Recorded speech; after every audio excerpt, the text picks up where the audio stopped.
Bismillahirrahmanirrahim. Assalamualaikum warahmatullahi wabarakatuh. Nama saya Hanifatul Zuhra.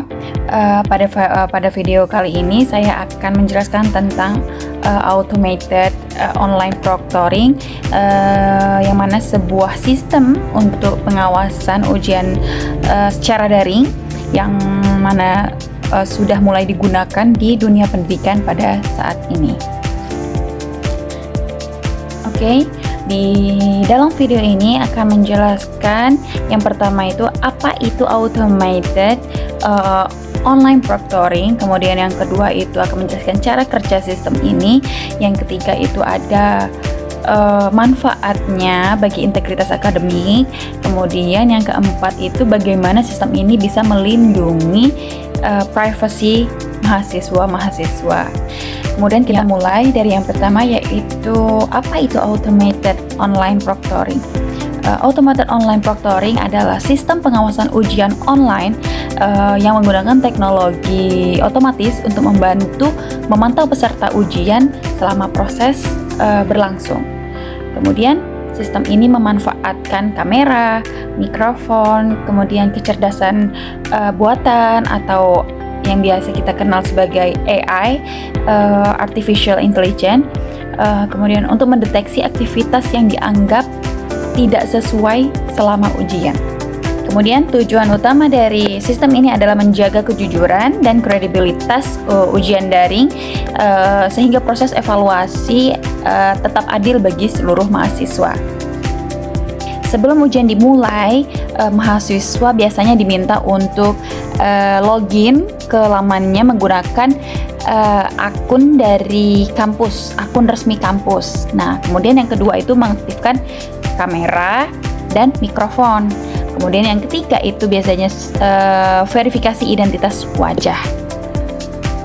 Selama ujian berlangsung, sistem ini akan memantau aktivitas peserta secara otomatis, seperti arah wajah, keberadaan wajah di depan kamera, kemudian yang kedua dengan arah pandang matanya, kemudian suara mencurigakan, kemudian atau perpindahan layar yang secara tidak wajar.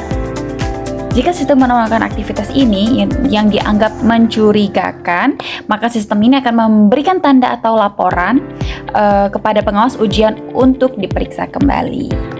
Tapi walaupun sistem ini bisa mendeteksi gerak yang mencurigakan atau beberapa aktivitas mencurigakan, tetap semuanya balik lagi ke pengawas ujian yang sedang mengawas. Keputusannya diserahkan kembali kepada pengawas. Nah, ya kemudian selanjutnya adalah manfaat dalam menjaga integritas akademik. Nah, automated online proctoring ini memiliki beberapa manfaat penting. Yang pertama itu mengurangi kecurangan saat ujian. Nah, sistem membantu meminimalkan tindakan seperti membuka catatan, terus bekerja sama dengan orang lain, atau menggunakan perangkat tambahan saat ujian. Kemudian yang kedua itu adalah meningkatkan keadilan. Semua mahasiswa itu harus mengikuti aturan yang ada yang sama, sehingga hasil ujian itu menjadi lebih adil dan objektif.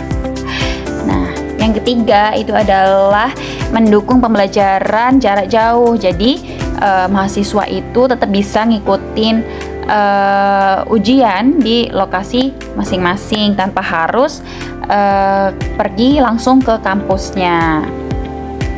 Nah, yang terakhir itu adalah meningkatkan kredibilitas institusi. Nah, dengan pengawasan yang baik, maka dapat hasil evaluasi akademiknya itu lebih terpercaya lagi.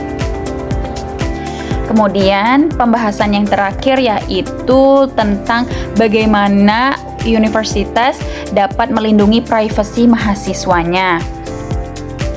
Nah, karena universitas ini sadar dan paham bahwa privasi mahasiswa ini adalah hal yang sangat penting, maka dari itu dilakukanlah beberapa langkah untuk perlindungan privasi mahasiswa. Nah, langkah yang pertama itu adalah data hanya digunakan untuk kepentingan ujian. Kemudian akses rekaman itu dibatasi hanya untuk beberapa pihak berwenang aja yang bisa mengakses. Kemudian datanya disimpan secara aman dengan sistem perlindungan digital. Kemudian rekaman akan dihapus sesuai kebijakan kampus setelah masa penyimpanan berakhir. Nah, selain itu, sebenarnya universitas itu juga memberikan informasi yang transparan mengenai yang pertama itu ada data apa yang dikumpulkan. Kemudian yang kedua, bagaimana data ini digunakan. Kemudian yang ketiga, siapa yang dapat mengakses data tersebut. Dengan begitu, mahasiswa tetap merasa aman dan nyaman saat mengikuti ujian secara daring. Nah, sebagai penutup, automated online proctoring ini merupakan inovasi dalam pendidikan digital yang bertujuan menjaga integritas akademik dan mendukung pelaksanaan ujian secara daring secara lebih efektif. Kemudian, akan tetapi keberhasilan sistem ini tidak hanya bergantung pada teknologi, tapi juga pada kepercayaan, transparansi, dan kerjasama antara universitas, dosen, dan mahasiswa. Cukup sekian. Tadi adalah penjelasan saya tentang sistem automated online proctoring. Kemudian, terima kasih. Wassalamualaikum warahmatullahi wabarakatuh.